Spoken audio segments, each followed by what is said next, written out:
Hey up YouTube, welcome back and welcome in to Phasmophobia, where today we're going to be doing a quick leveling up guide when you've managed to reach level 20 and aren't exactly a big fan of the intermediate level, or you want to progress a little bit quicker.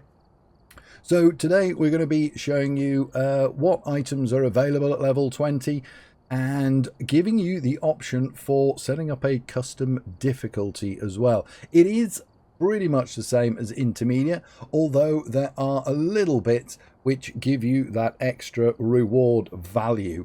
Obviously this is only an idea. You can play with it to your heart's content, but maybe as a newer player you're not quite aware of the customs, so we'll give that a look. So level 20, you managed to get here. It opens all the tier 1 items as well as tier 2 flashlight, which to be honest at this level I'd rather save the 3 grand and just mooch around with the tier 1 flashlight if I use it. It also unlocks the tier 2 EMF reader, which is much better value for money than the flashlight personally. It gives an audible, oh my god, I'll get there in the end. It gives an audible and a visual LED indication as to what level we're on. And with the recent update as well, you can distinctly hear when it is on level 5, EMF 5. So you can tell from a different room, or if it's a smaller house, then you can tell if you're upstairs or downstairs what's going on with that. So I've unlocked that. My personal loadout when I'm doing solo is this, a couple of dots projector. Obviously one of each of the starter items, which are the ones in white. I also take an extra video camera, 2 of the crucifixes, which is the maximum you can actually take, 2 firelights, which are the candles. I don't find any more is needed. However, sometimes with the firelight, if you're trying to get something or trying to keep your sanity up or whatever, maybe just taking a few more of those might help with that. One of the headgears. Now, the headgear at tier 1 is pretty useless as a solo. But what I do, I unlock it there because it's not too long before you unlock tier 2. And tier 2 is the flashlight on your head, which obviously saves a slot in your hand as well. So it is worth having. It's about 90 bucks a pop though, so if you're a bit tight on the old cash, then feel free to knock that one off. A couple of igniters, which are the matches stroke lighters.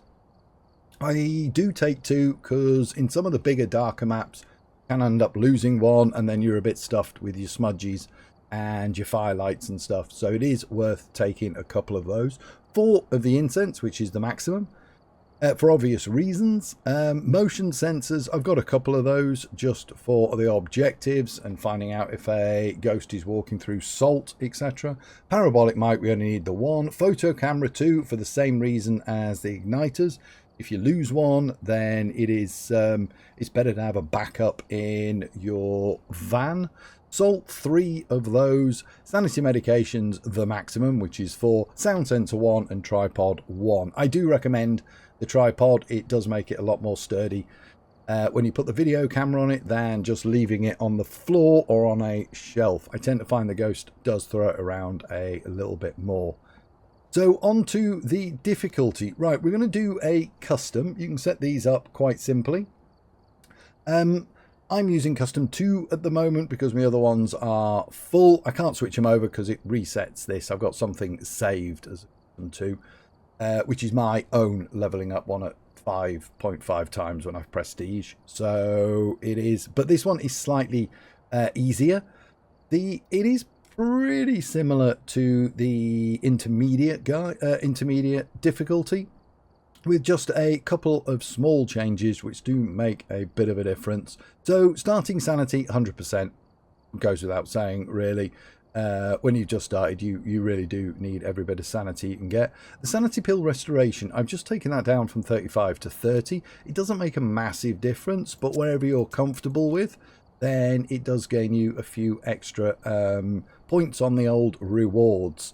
Sanity drain speed, intermediate is 150% anyway, so we'll leave that on. Sprinting is on. Now that's entirely up to you, how comfortable you are feeling. Off gives another nearly full point on the rewards, so it is worth thinking about. We'll leave sprinting on for the moment because you are obviously used to that coming up from being in either intermediate, and I think it's still on in professional as well, and certainly on in amateur. Player speed at 100%, flashlights on, and lose items and consumables on as well. So if you die, you lose your stuff. It's something you just got to get used to. Ghost speed at 100%. Let's not mess around with that one. You'll have plenty of time to be chased around any of the bigger maps at a later date. Roaming frequency on low. It's just how much the ghost moves around. So you can, again, doesn't make a massive amount of difference. You can have it a little bit higher if you want. Changing favourite room is low, so we try and keep it roughly in the same room. However, it does have the option of changing, which is a good thing because the Goryo cannot change room. So if no ghost change room, it doesn't single out the Goryo. So it is worth having that low or medium rather than off.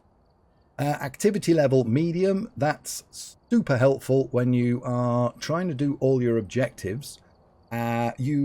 Rather than, if you're not comfortable with having the ghost spawn in and chase you around and trying to get a photo that way, this is the great opportunity because the activity level, I'm on about the event frequency. The event frequency on medium, give you a great opportunity for the ghost to event and gives you that ideal chance to get the photo. The activity level medium gives you an idea of whereabouts in the house it is. You can hear things being thrown around, etc. I jumped the gun a little bit there, apologies. Friendly ghost off, otherwise it's 0 on your rewards. Grace period, I think, is set to 2 or 3 seconds in intermediate. Now, I've knocked this down to 1. All this is how long you've got before the ghost can kill you at the start of a hunt. So if it spawns on your head, with 0, it will kill you immediately. At least with 1 second, you've got a little bit of chance to get away. Again, doesn't make huge difference. I mean, it's half a point. But if you aren't comfortable with that, then take it up by all means. Hunt duration on medium. It's slightly longer than the low, which is amateur. But again, it's not crazy long. So if you're hidden anyway, you should be absolutely fine. If you're trying to kite it around for the first time on medium, it might feel like it's going on for eternity. Kills extended hunt doesn't really matter as a solo. It's normally when they've killed one player and it moves on to the next one. So if you're in multiplayer, can mess around with that one. Evidence given as 3. This is the big one. Evidence given does take, if you go down to 1, for instance, it takes a huge 2 points added onto it. But again, I think it's sensible we stick on 3 evidence given. Fingerprint chance at 100 and duration of 30 seconds. Now, I think on intermediate it's set something like 120. Again, it doesn't knock loads off, but 30 seconds is usually more than enough to get the UV onto the door or the footprints or whatever. So I would keep it down there. Setup time. Now, this again is quite a big one. The setup time is the amount of time you're given before the ghost can start to hunt. So I think it's, I can't remember what it is, a minute or something, maybe 2 minutes, a minute and a half maybe on intermediate. All this is you walk in the house and for a minute and a half you can put all your stuff down, find the ghost room, do everything, and the ghost won't hunt. Now, there's only one ghost that will kill, well, realistically, without doing anything. We'll leave Onryo out of this. So without doing anything, the only ghost that can kill you as you walk in is the demon. That'll kill you at 100%. So really, you're looking at getting down below 80, 70 before a couple of the ghosts start to kick in. But the rest of them are around 50 and below. Now, I think 50%, trying to get your sanity down to 50%. If you get the breaker on and the lights on quickly enough, then it's more than enough time to find the ghost room set up in the smaller rooms. I wouldn't suggest trying to do it maybe in the asylum or the prison, or the hospital, or in the school or whatever, but for the smaller houses that's probably absolutely fine. Again though, if you want, you can take it up to 30 seconds to give yourself a little breather. Heavy rain for the weather just adds a little extra reward value. Doors starting open, you can put these on high. Now personally I'm so used to it now that I probably don't remember them being closed, but all this means is that when you walk in, the doors are open. It gives you more rewards if you have it on high, and to be honest, it doesn't really make much of a difference. You can, if they're on closed, when you walk in, everything is closed. If one happens to be open, then you'll know the ghost has been there and he's probably around in that area. So having them high, it doesn't make that much of a difference. It just means a lot more will be open. You're going to go in there to test for temperatures anyway, so I would just crack on and use that as high. Again though, if you're not comfortable with it, just turn it down to medium or low. Number of hiding places low. Some of the smaller houses, it means there'll be one or possibly two in some of the bigger ones. You only need the one hiding spot, providing it's not in the ghost room. If it is in the ghost room, you can probably find one of the unofficial hiding spots, or just move completely out of the way of where the ghost is, should it happen to want to chase you. Sanity monitor on, so we can keep a monitor of what's going on with our sanity. Activity monitor, personally I would turn this off. It is kind of difficult to interpret when you're new to the game.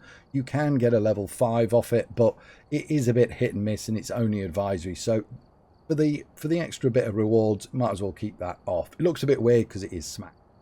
Fuse box off at the start of the contract as well, means we're just going to have to find it, but it is visible on the map in the van, so you can go and have a look at that and find out where it is.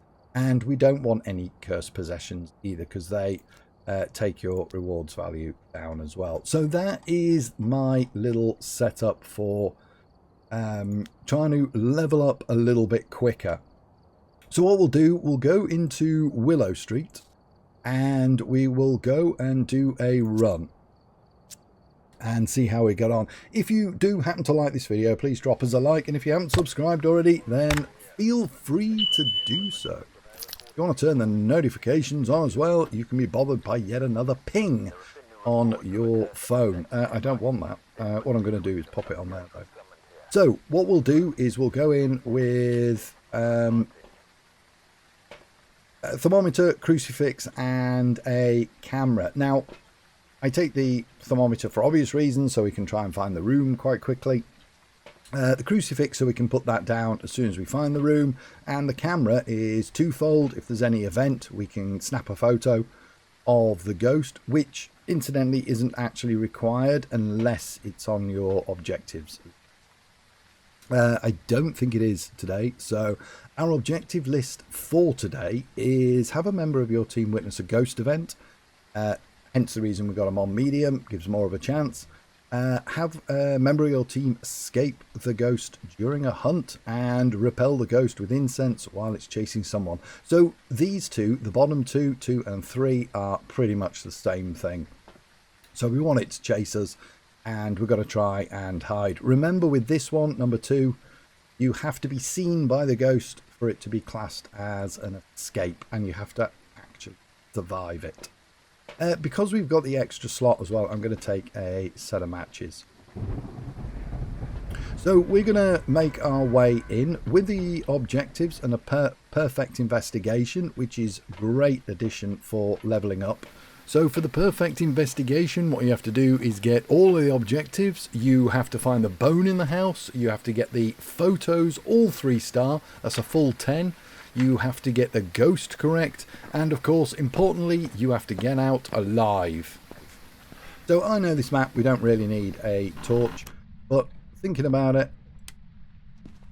it might be actually worth taking a torch, because otherwise we're not going to be able to see what's going on the screen when you're trying to watch. Let's just grab that.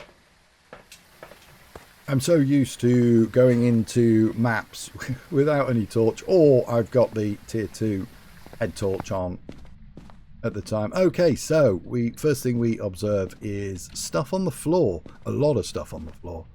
Okay, and also no hiding spot. So we can pretty much assume that the ghost is in here. We've got cold breath as well. So I'm going to pop the crucifix down. So it frees up a hand. And what we can do is go and have a look for the breaker, which fantastically is in here. Okay, we'll have a look around on the floor as well. We do need the bone for a perfect investigation. So obviously you've been playing for a little bit. Here's the hiding spot.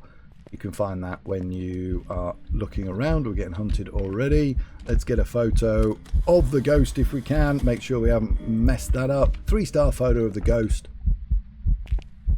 Okay, well that's drained our sanity a little bit. We will probably need a quick check of that, but we'll carry on looking for the bone. Now don't forget there is a limit of 8 lights on in the house before the breaker blows. So it is definitely worth turning the lights off as you come out of them again. Having the few main ones in a house is absolutely worth it. But for the bedrooms, if the ghost isn't in there, you don't really need it. We've found the bone and we'll pick it up as well. You don't need a photo of the bone for a perfect investigation. But it does help when trying to fill up your journal with the 10 photos that you actually need. Video camera, obviously good for watching remotely from the van, but of course the only way you can tell with the orbs. Let's just turn this off. Let's have a look for some orbs. I think that's one there, isn't it? Yep, we got orbs. Perfect. So we can, depending on how you want to play that, you can mark that on your list. What the hell? Great, that they've just blown the... Right, so we'll put a set of dots there. And I think what we'll do is... Let's just go and get the other crucifix as well. We'll put the crucifix down here. In fact, we'll put it on there. Covers a little bit more ground there. So we do have the orbs now. You can do it 2 ways. You can mark that and remember that the mimic is in there, or you can double cross so you can line out everything except the mimic, and then remove it again so you can tell what it actually is. Okay, it does take out quite a lot when you add the orbs.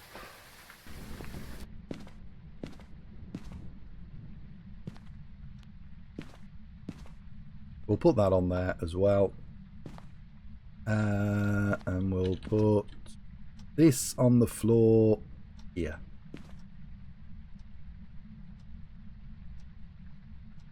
Okay, so let's just see that immediately lets us know. Right, we've got freezing temperatures as well. So not only have we got orbs, but we have freezy temps. So I think that was a level 2. Probably still around here as well. Whatever it threw. Oh, we got a level 5 immediately as well. Let's just get out. Let's just assess what's going on in there. EMF level 5. Let me know in the comments if you happen to see it as well. So with the doors, I have noticed it used to just be on one side. But now they do them on both sides, so it is always worth checking. I'm going to put a set there because it did walk there, and probably a set there as well. Tier 1 isn't the best, but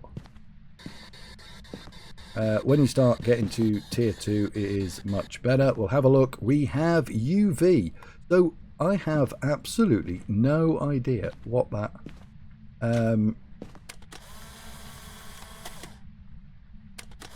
I have no idea what that thing was. Let me just have a look at the photos. Footprint, bone, okay. That is level 3. So what did we get on those? Footprint.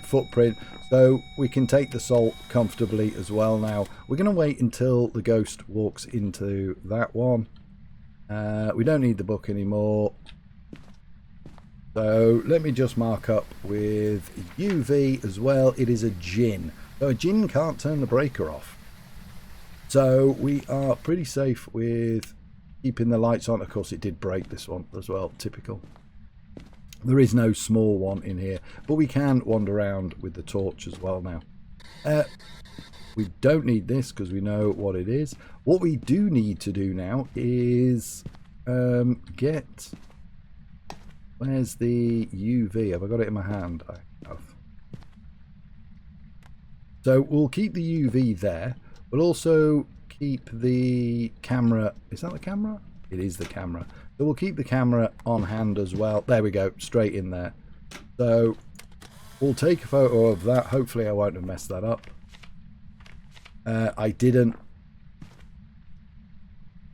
Let's have a look. Is there any more to take photos of? No. So we will just snap the salt as well.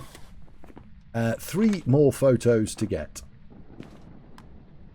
So the idea is now you can make this as easy or as difficult as you want to do. You can get interactions from the likes of candles being blown out, doors being opened and closed, etc. We'll bring this in and pop it there. Oh, no, we won't. We'll light it and then pop it down there. We're also going to put 2 more piles of salt down. We're going to grab the UV and we're going to grab that as well. Now, it doesn't look... There we go. So we'll charge this UV up and then get the camera out and take a photo. It did touch it somewhere here, but there we go. But it has just tread in the salt as well. So we'll take a photo of that. Let's just make sure everything is right. Yeah, there was that footprint. It was. And then we can take the last one as the disturbed salt, hopefully. Oh my god, no! Well, I've made a mess of that. Hopefully you will do better. You need all 3 stars for that. What a shame. I can't believe the tier 1 camera can be a little bit of a pain to get it angled right. Now, the difficult one, we're going to try and escape. We've got to get our sanity down, so any interactions from the ghost is a winner. Bring that sanity right down. Don't forget, in here we have our safe space, our little hiding spot back there. So that is going to be our go-to place. A few moments later. So that is, the speed of that there is because it has line of sight.